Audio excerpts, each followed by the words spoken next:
Measuring spoons, measuring cups, a rolling pin, cutting board, and 2 mixing bowls.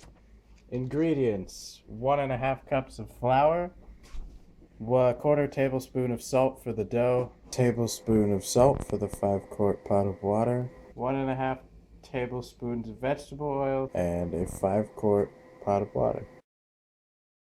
So the next step, you're going to take the tablespoon of salt, pour it in the 5-quart pot of water, take a wooden spoon, stir it just a little, and also put the pot on to boil.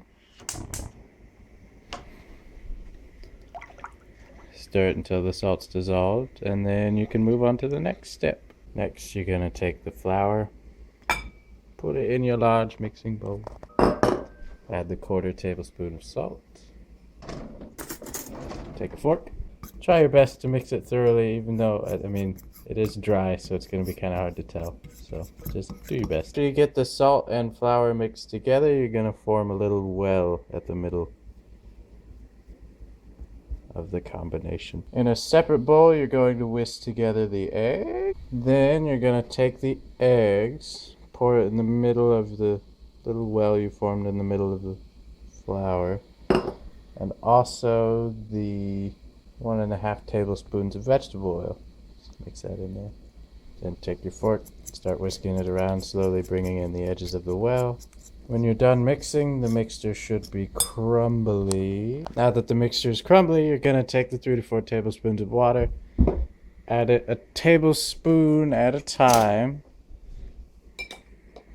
Do the crumbly mix, sprinkle it evenly over all of it, and stir. You're going to mix it well with the fork to incorporate all the water, but only enough to form the dough into a rough ball with your hand. There's a rough ball with my hand. So you're going to take that rough ball of dough and you're going to transfer it to a lightly floured surface. Make sure you flour your hand so it doesn't get all over you too. And you're just going to take it and you're going to knead it. So how you knead it, is you're going to take the palm of your right hand or left hand, whichever you are, I don't know. You're going to take the dough.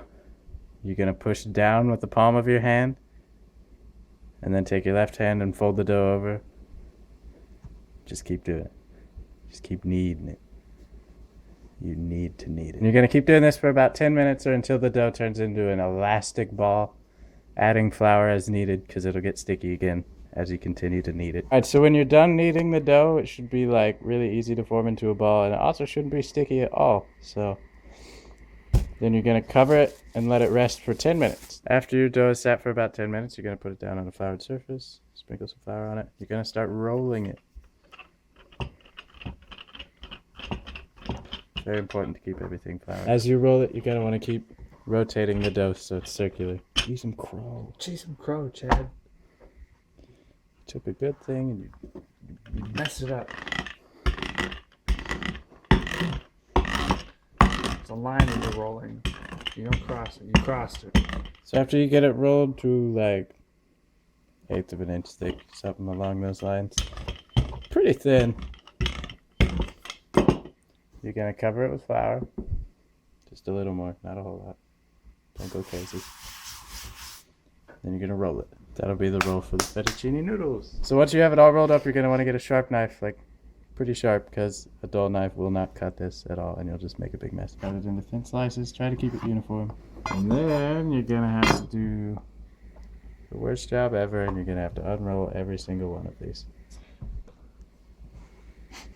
Alright, now that all your noodles have been cut in half, I'm just going to slide them into the boiling water. So once your noodles are done, you can taste it, and it'll be like soft, maybe a little crunchy, I don't know, it depends what your definition of al dente is. You try the noodles and then you strain them, leave just a little bit of water in there for the sauce, put the noodles back in and add your sauce. And there you go. Cooking it on my mixtape.